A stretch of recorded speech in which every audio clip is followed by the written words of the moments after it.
Hello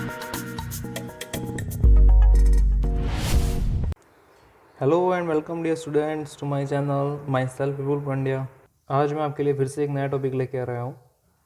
so dear students, अगर आप मेरे यूट्यूब चैनल पर पहली बार आ रहे हैं तो सब्सक्राइब बटन पर ज़रूर क्लिक कीजिएगा। सो डियर स्टूडेंट्स, आज का अपना टॉपिक है चक्रवृद्धि ब्याज, जो कि अच्छा टॉपिक है। लास्ट टाइम हमने सिंपल इंटरेस्ट पढ़ लिया था, उसमें मैंने आपको 10 टाइप बताए थे। चक्रवृद्धि ब्याज में भी ज़्यादा टाइप नहीं होते हैं, उसमें सिर्फ 5-6 टाइप के सवाल होते हैं चक्रवृद्धि ब्याज में, और उसी में से परीक्षा में पूछे जाते हैं। सो आप ध्यान से देखें वीडियो को, और वीडियो को एंड तक ज़रूर देखिए ताकि आप जितने भी टाइप के सवाल होते हैं उन सबको आराम से सीख सकें। सो सबसे पहले तो हमें सीखना होगा कि चक्रवृद्धि ब्याज जो होता है वो होता क्या है, उसकी डेफिनेशन क्या है। तो एक एग्जांपल लेते हैं इसके लिए। एग्जांपल यूँ है, मैंने कोई दो व्यक्ति ले लिए ए और बी। अब यदि ए ने बी को 100 रुपये उधार दिए, ठीक है, और जब बी ए को ये 100 रुपये वापस देगा तो कुछ न कुछ ब्याज लगता है। ये हम पहले पढ़ चुके हैं सरल ब्याज में, ठीक है। माना कि अगर 10% के हिसाब से गिने तो 10 रुपया एक्स्ट्रा ब्याज होगा, ठीक है। चक्रवृद्धि ब्याज में क्या होता है, जब जो मूलधन है यानी कि 100 रुपया और जो ब्याज लगता है उस ब्याज का भी ब्याज लगे, यानी कि अगर समय बढ़ा दिया जाए, 1 साल का नहीं रख के 2 साल का किया जाए और चक्रवृद्धि ब्याज अप्लाई किया जाए, तो इस 10 रुपये का भी अलग से ब्याज देना पड़ता है उसको। तो इस चीज़ को क्या बोलते हैं हम, चक्रवृद्धि ब्याज बोलते हैं। सो सिंपली आप ऐसे समझ सकते हैं कि मूलधन पे जो ब्याज लगता है, यदि उस ब्याज पे भी नया ब्याज लगे तो आप उस ब्याज को चक्रवृद्धि ब्याज का नाम दे सकते हैं। सो फ्रेंड्स, चक्रवृद्धि ब्याज ज्ञात करने के लिए आप निम्न सूत्र का उपयोग कर सकते हैं। चक्रवृद्धि ब्याज बराबर मूलधन गुणा 1 + दर बटे 100 की घात टी, यानी कि समय है, ठीक है, यहाँ पे समय, और माइनस हो जाएगा मूलधन वापस। ये सूत्र जो मैंने लिखा है वो आपके सामने किसका है, चक्रवृद्धि ब्याज का।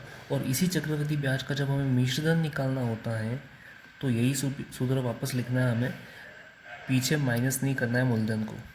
तो मिश्रधन का सूत्र क्या हो जाएगा, मूलधन गुणा 1 + दर बटे 100 की घात समय आ जाएगा। यहाँ पे मूलधन माइनस नहीं होगा, ठीक है। तो दोनों सूत्र आपको ध्यान रखना है। ये दोनों सूत्र आने पर आपके 3-4 टाइप के सवाल तो वैसे ही ख़त्म हो जाते हैं, क्योंकि यदि हमें चक्रवृद्धि ब्याज निकालना है तो हमें मूलधन, दर और समय का जो मान है वो इसमें पुट करना होता है, ठीक है। जब मिश्रधन निकालना होता है तब भी यही तीनों मान दिए होंगे सवाल में, तीनों को यहाँ पे पुट करना है, कुछ भी नहीं करना, ठीक है। और इसी से और टाइप के सवाल बनाए, जैसे कि हमें मूलधन निकालना है और चक्रवृद्धि ब्याज दिया हुआ है, तो यहाँ से ये पूरी जो वैल्यू आएगी उस पूरे को क्या करेंगे, यहाँ पे पक्षांतरण कर लेंगे तो इसका मान भी निकल जाएगा। उसी तरह दर का मान निकालना है और समय का मान निकालना है, तब भी हम वैसे ही करेंगे। यहाँ पे जो एक्स्ट्रा संख्या दी हुई है उन सबको यहाँ पे पक्षांतरण कर देंगे, तो यहाँ पे जाते ही वो सॉल्व हो जाएगी। एक एग्जांपल लेते हैं, एग्जांपल से आपको समझ में आ जाएगा। सो स्टूडेंट्स, सवाल आपके सामने है, क्या दे रखा है, 1000 रुपया 10% वार्षिक चक्रवृद्धि ब्याज की दर से कुछ समय में 1210 रुपया हो जाता है, तो समय ज्ञात कीजिए। अब यहाँ पे हमें पहचान करनी होती है कि क्या क्या दिया हुआ है सवाल में। तो सबसे पहले तो मूलधन जो है हमारे पास है वो यहाँ पे कितना दिया हुआ है, 1000 रुपीज़। उसके बाद दर जो दी हुई है, दर कितनी है, 10% है। और यहाँ पे पीछे जो कुछ समय में 1210 रुपया हो जाता है, यूँ कहाँ है, वो क्या है, मिश्रधन है। उतने समय बाद ये कितना हो जाएगा, 1210 रुपया हो जाता है। और यहाँ पे हमें फाइंड क्या करना है, समय हमें नहीं दिया तो उसे हमें फाइंड करना है।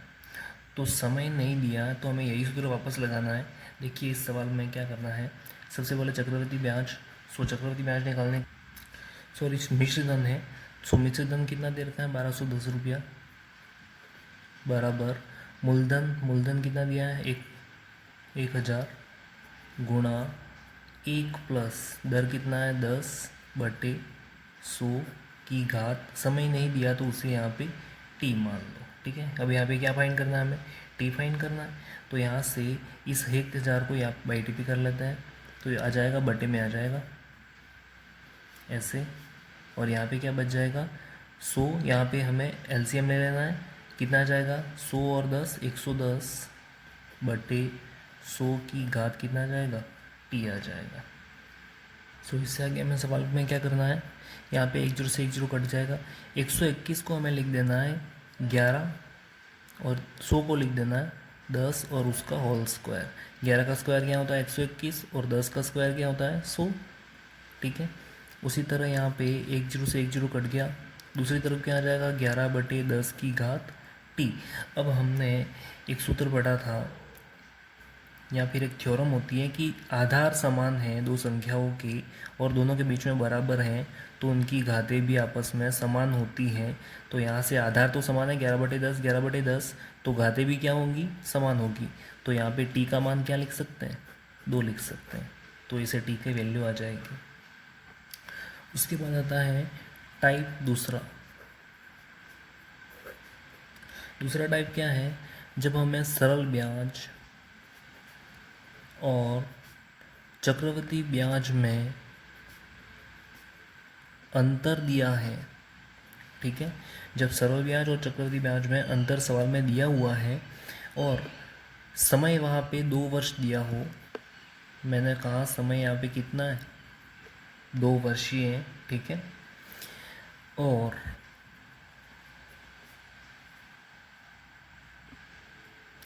मूलधन हो, तो इस स्थिति में सरल ब्याज और चक्रवृद्धि ब्याज का अंतर, समय और मूलधन, इन तीनों के बीच का जो सूत्र बनेगा, समय यहाँ पे 2 वर्ष ही होना चाहिए, ध्यान रखिए, ठीक है। सवाल में यदि 2 वर्ष दिया हुआ है तभी यह अप्लाई होगा। तो यहाँ पे सूत्र क्या लग जाएगा, सरल ब्याज व चक्रवृद्धि ब्याज में अंतर बराबर हो जाएगा क्या, मूलधन गुणा दर बटे 100 की घात 2। ये सूत्र है जब समय 2 वर्ष दिया हो, ठीक है। समझ में आ गई होगी बात आपको, ठीक है। ये किसके लिए है, समय 2 वर्ष हो उसके लिए है। तो समय यदि 3 वर्ष दिया हो तो क्या करेंगे हम, उसके लिए भी अलग से सूत्र है। उसके लिए हो जाएगा सरल ब्याज व चक्रवृद्धि ब्याज में अंतर बराबर मूलधन गुणा दर बटे 100 की घात 2 गुणा 300 प्लस दर बटे 100। सो आपको समझ में आ गया होगा मैं क्या कहना चाह रहा हूँ। जब सवाल में हमारे पास 3 चीज़ें हो, सरल ब्याज और चक्रवृद्धि ब्याज का अंतर, समय और मूलधन, तब यदि समय 2 वर्ष है तो सूत्र ये लगेगा, ठीक है। इसमें से हमें कुछ भी पूछ सकता है, सरल ब्याज चक्रवृद्धि ब्याज का अंतर भी पूछ सकता है, मूलधन भी पूछ सकता है और दर भी पूछ सकता है, ठीक है। तो यहाँ पे हम बाई टी पी करके पक्षांतरण करके निकाल सकते हैं तीनों की वैल्यू, ठीक है। उसी तरह जब समय 3 वर्ष दिया हो तो कौन सा फॉर्मूला लगाएंगे, ये वाला फॉर्मूला लगाएंगे। सो इसको अप्लाई करते हैं एक आध एग्जाम्पल लेके, आइए समझते हैं इसे नीचे। सो यहाँ पे सवाल दिया हुआ है, क्या क्या दे रखा है, किसी धन पर 12% की दर से 2 वर्ष के चक्रवृद्धि एवं सरल ब्याज में जो अंतर है वो कितना है 288 रुपया है। तो वह धन ज्ञात करो, यानी कि हमें मूलधन यहाँ पे ज्ञात करना है, दर भी दी हुई है और समय यहाँ पे कितना दिया हुआ है 2 वर्ष दिया हुआ है। तो यहाँ पे कौन सा फॉर्मूला अप्लाई होगा, ये ऊपर वाला अप्लाई होगा, ठीक है, ये वाला।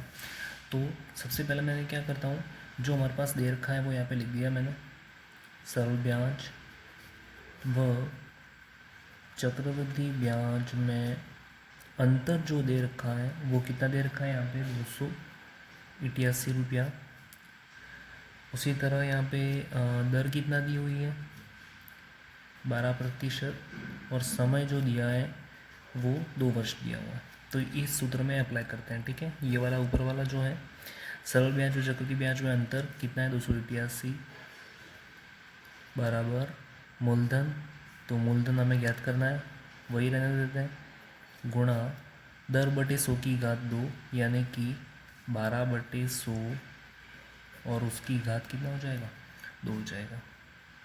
सो यहाँ इससे आगे कर सकते हैं अपन, मूलधन बराबर 288, इसको पक्षांतरण कर देते हैं वहाँ पे, तो गुणा 100 इंटू 100 ऊपर आ जाएगा और 12 इंटू 12 नीचे आ जाएगा।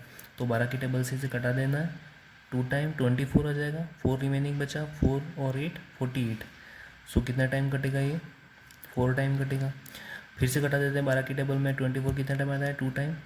तो हमारे पास मूलधन जो आएगा वो कितना आ जाएगा, 2 और 4 टाइम 0 है रुपया, यानी कि 20,000 रुपया हमारे पास क्या आ गया, मूलधन आ गया।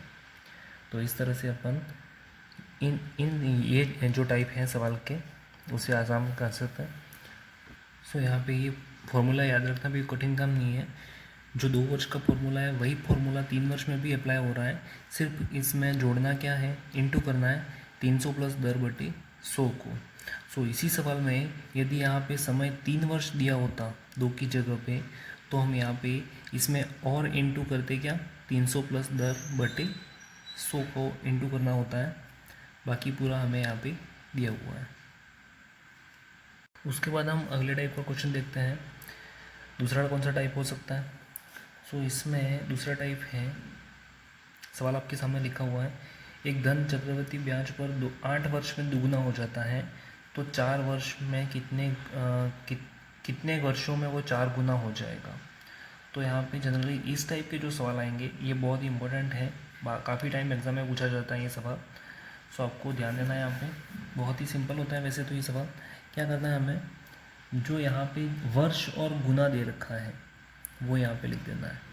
एक तो वर्ष होता है और कितने गुना हो जाएगा, दोनों को इस तरह से लिखना है। तो सबसे पहली लाइन आपने देखी कि धन 8 वर्ष में दुगुना, यानी कि वर्ष 8 है और गुना कितने हो जाएगा, 2। और फिर हमें पूछा है दूसरी लाइन में कि 4 गुना कितने वर्षों में होगा, गुना 4 कितने वर्षों में होगा, तो माना उसे x मान लेते हैं अपन, ठीक है। कितने वर्षों में होगा वो हमें पता नहीं है, तो यहाँ पे हमें क्या करना है, जो गुना दे रखा है यहाँ पे ऊपर, उसी फॉर्म में इसको भी लिखना है। यानी कि 4 को हम क्या लिख सकते हैं, 2 की घात 2 लिख सकते हैं, ठीक है। यहाँ पे 2 है तो यहाँ पे 2 की घात में ही आना चाहिए, ये ध्यान रखना है आपको।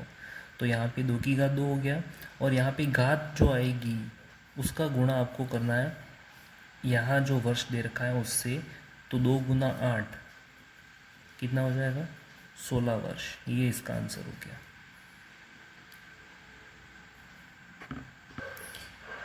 यदि अभी भी समझ में नहीं आया तो एक और एग्जाम्पल लेते हैं इसी टाइप का सवाल का।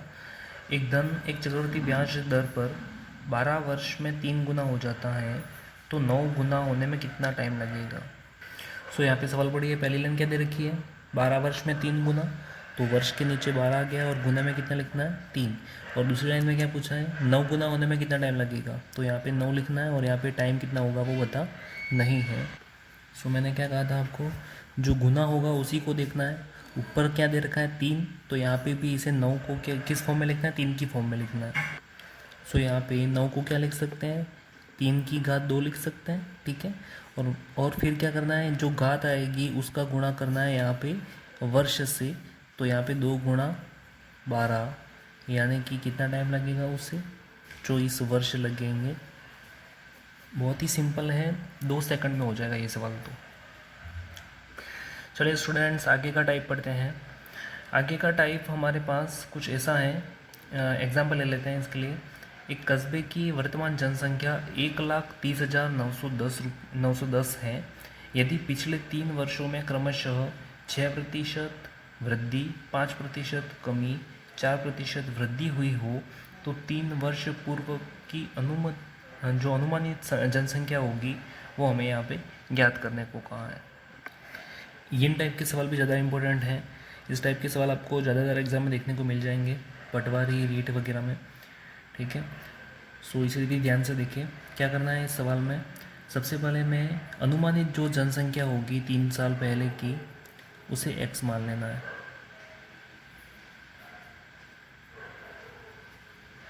अनुमानित जनसंख्या बराबर, माना कि 3 साल पहले x थी, तो x गुणा अब यहाँ पे जो वृद्धि कमी होगी उसे 100 में जोड़ के फिर करना है, ठीक है। 6% की वृद्धि यानी कि 100 + 6, तो कितना हो जाएगा 106 और बटे 100 हो जाएगा, गुणा उसी पर आगे बढ़ते हैं। 5% की कमी तो 100 में से माइनस कर देना है, यदि वृद्धि होगी तो प्लस करना है और कमी होगी तो माइनस करना है, ठीक है। तो 5% की कमी तो कितना हो जाएगा, 100 में से 5 माइनस किया 95 बटे 100 गुणा 4% की वृद्धि, तो यहाँ पे 4 जोड़ना है अब 104 बटे 100, और इन सब के बराबर में लिख देना है जो जनसंख्या वर्तमान में होगी वो, यानी कि 1,30,910। बस अब इस पूरे पोर्शन को यहाँ पे बाई टी भी कर लेते हैं, ठीक है, पक्षांतरण कर लेते हैं। तो यहाँ पे x बराबर में क्या आ जाएगा, 1,30,910 गुणा 100 गुणा 100 गुणा 100 बटे में क्या आ जाएगा 106 गुणा 95 गुणा 104। सो इससे आगे कैलकुलेशन आ गई। ये 4 की टेबल से कितना टाइम कट जाएगा 26 टाइम, और 100 कितना टाइम 25 टाइम। उसी तरह 5 की टेबल से इसे कटा देते हैं, ये 5 टाइम आ जाएगा और ये कितने टाइम आ जाएगा 19 टाइम, ठीक है। और 19 की टेबल से इसे कटा देते हैं, तो यहाँ पे ये तो 19 1 टाइम, ठीक है, और 19 की टेबल यहाँ पे 6 टाइम बोलेंगे तो कितना आ जाएगा 114 114 आ जाएगा। 130 में से 114 गया, कितना बचा यहाँ पे साइड में मैं कैलकुलेशन लिख रहा हूँ। तो 130 में से 114 गया तो यहाँ पे बचा 16, पीछे कितना जाएगा 9।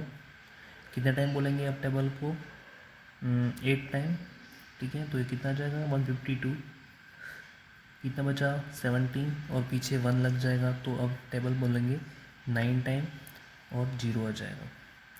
ये हो गया सॉल्व। आगे क्या हो जाएगा, इसे 2 की टेबल में कटाएंगे तो ये आ जाएगा 13 टाइम और ये हो जाएगा 50, ठीक है। और 13 की टेबल से इसे कटा देंगे फिर से, तो 5 टाइम 65 3930 आ जाएगा। तो यहाँ पे आ जाएगा 530 इंटू 100 इंटू 50 इंटू 5 अपॉन 106, और तो कुछ भी नहीं बचा। सो यहाँ पे 106 की टेबल से सीधे ही कटा सकते हैं इसे, वैसे 2 की टेबल से भी कटा सकते हैं। तो 106 की टेबल कितना टाइम 5 टाइम बोलेंगे तो 530 आ जाएगा। सो यहाँ पे 5 इंटू 100 इंटू 50 इंटू 5 आ जाएगा। सो 5 इंटू 100 500 और 500 इंटू 50 500 इंटू 50 इंटू 5, सो 5 इंटू 5 25 और 25 इंटू 5 125, और पीछे 0 कितने आ जाएंगे 1 2 और 3। तो यहाँ पे 3 साल पहले की जो अनुमानित जनसंख्या होगी वो कितनी होगी 1,25,000 होगी। ये हमारे पास आंसर आ गया है। सो स्टूडेंट्स, अगर आप चक्रवृद्धि ब्याज के इन टाइप्स को पढ़ लेते हैं तो इससे बाहर कुछ भी नहीं जाने वाला। आपके एग्ज़ाम में जो भी टाइप आने वाला है वो इसी टाइप के अंदर ही आने वाला है। सो अगर आपको ये टाइप समझ में आ गए हैं तो आप श्योर हो जाइए कि सवाल आपको निश्चित ही आ जाएगा, कोई तकलीफ़ नहीं होगी।